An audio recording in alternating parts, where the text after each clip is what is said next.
Sudan, the ousted president, has been transferred to prison amid calls he faces charges for atrocities. This is Channel 4 News, worth watching in full.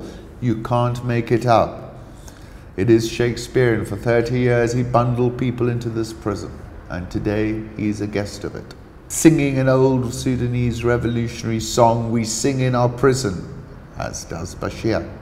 As you tremble in your castle, he is no longer trembling in his castle. Awad bin Auf was leader of Sudan for just over a day. Mr. Burhan has so far made a better fist of the job. His speech on April 13 was less tone-deaf than that of his predecessor. He commended the revolution, particularly noting the prominent role played by women in the protests that began in December. In response to rising food prices, he paid tribute to the civilians who have been killed by security forces in the past 4 months. More concretely, he promised to hand over power to civilians after a transition period of no more than 2 years. We can't live on promises, says Hamid Murtada, an activist. The SPA has called for the sit-in outside the Defense Ministry to continue until the deep state is fully dismantled. Many people are particularly worried by the appointment of Mohammed Hamdan Dagalo, known as Hemeti, as the military council's deputy leader.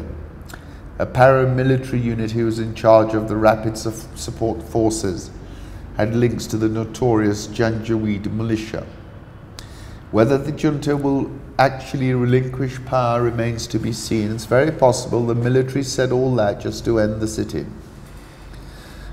Then, indeed, on the morning of April 15, the military tried to disband the protests, this time asking demonstrators to help clear roadblocks.